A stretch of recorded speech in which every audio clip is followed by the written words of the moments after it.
Welcome to Tibalt's Apprentice. We are back with a deck from Saffron Olive, and this one is designed to lock your opponents out of the game.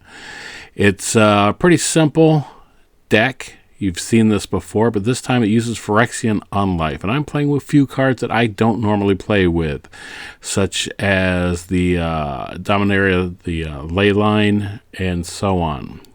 Getting the mana out fast is relatively easy when you have green.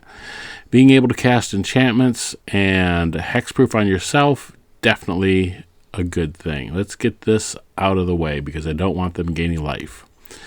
So the other backup plan for this, or it's not even the backup plan, the main thing that we are trying to do is Sanguine Blood and Exquisite Blood. So we're trying to get both those on the battlefield. And I see he's going to try to collect some cards, and I don't think I want to let him. I am going to put this down early, though, so that the Phyrexian Unlife doesn't kill me off by giving me poison counters. This, of course, used to be played with 9 lives, but as soon as 9 lives is wiped off the board, and there's just too many things that do it. Farewell. Any number of cards that destroy enchantments, clear the board of all permanents, will immediately kill you. We're hoping never to get the counters on there by putting Solemnity down before we put the Phyrexian Unlife there, or before we get that low on mana. This is getting ridiculous, because right about now, I believe, is when this person decides they're going to copy their... Wow, they're going to copy their Smothering Tithe in a turn or two. Anyhow, the amount of treasures they're going to make is simply ridiculous. I am hoping, against all hope, to be able to get my combo out before then. I've got the Solemnity on the board. I'm going to go ahead and get rid of... This is probably a poor choice, but I think what I should get rid of is... let's get rid of one of the Smothering Tithes. Let's keep them as low on their card draw as I want, though I think that's probably the wrong choice. I should be concentrating on getting Phyrexian Unlife on the board and making things hexproof. Let's maybe do that next turn and see how that works out. So, I'm still new at this deck, but there are plenty of shenanigans to be had because I've played similar decks in the past. I already had all the cards that I needed for this one and just had to cash in. There we go. Look at that. How many freaking Smothering Ties do you need? The answer, I guess, is all of them. Yeah, at any rate, I had all the cards that I needed for this with the exception of one, since I've already played my Solemnity and 9 lives so many times, usually running a Approach of the Second Sun as a win condition. This one, I want to drain them out. So the key here to get on the board is the Smothering, not the Smothering Tide, they have that. The key for me to get on the board is the Exquisite Blood and the Sanguine Bond. Then cast your enchantment, giving you a little bit of life back. As you can see, I am drawing an absolute ton of cards.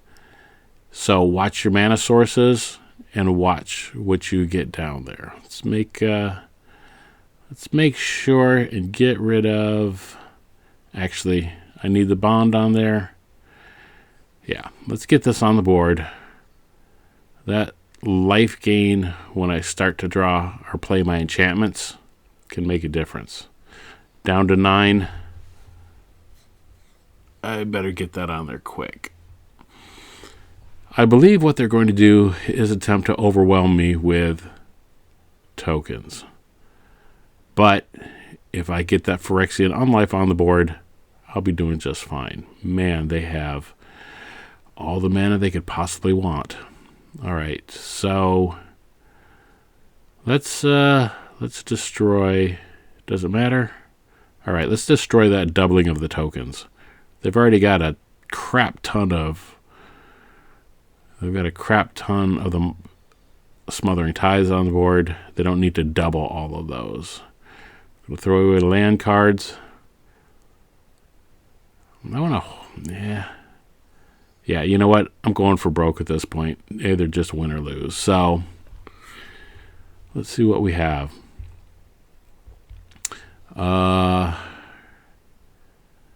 This can provide all the single color of mana that I need. And I'm somewhat vulnerable by not having my Leyline out. That Leyline really just adds to the enchantment. There is a lot of hand destruction or thought seizes and such. So if you could get that Leyline out there so that you can't be, man, look at that guy go.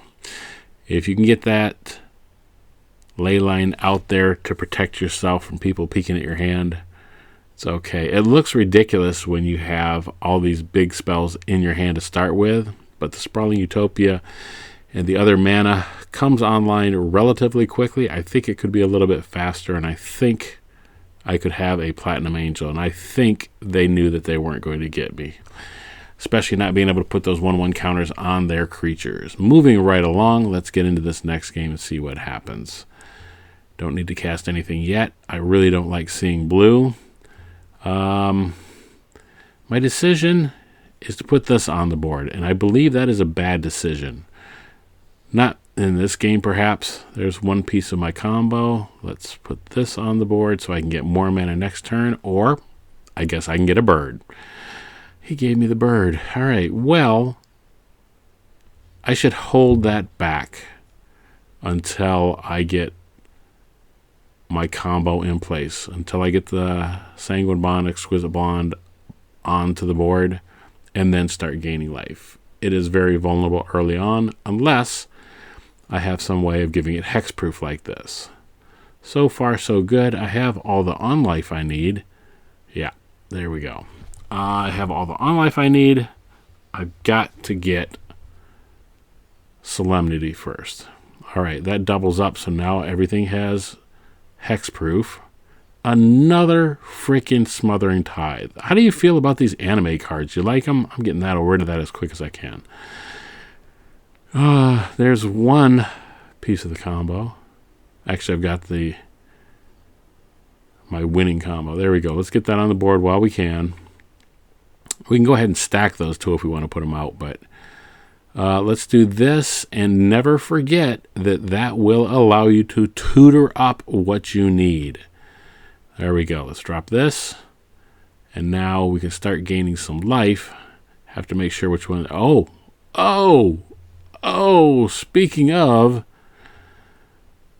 Speaking of Approach of the Second Sun, I better pull off a winning combo. Or he could just decide that he didn't want to do it. That's fine. That doesn't really count for 2 out of 3. So let's play an extra one after this. Actually, let's play 2 more. All right, put this on the board. Give our enchantments hexproof as they come out. We like it when our opponent doesn't do anything for a turn.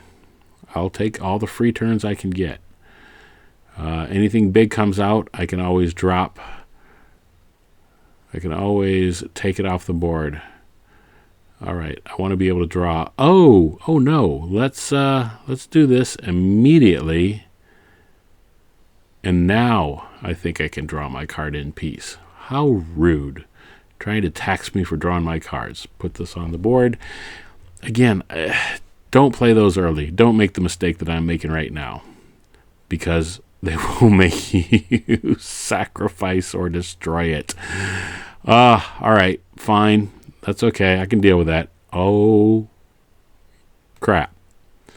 Now I should be dropping everything. I should go for my combo. I should go for the lockout and put down Solemnity and Phyrexian Unlife. Instead, I'm trying to pump as much out. I'm at 16 life, but you know what? That's just not enough. Let's get some of all the kinds of mana that we need. Drop that. All right. And we'll put, what the heck? Let's put another one on there. Let's keep drawing cards. We've lost sight of what our goal is, though. Because against Gruul or against green-red, 16 life isn't much. Yeah, we'll take a first big hit now. Down to 7. I have to hunt for what I need. We don't want them to get that. This is where 9 lives would have made a difference.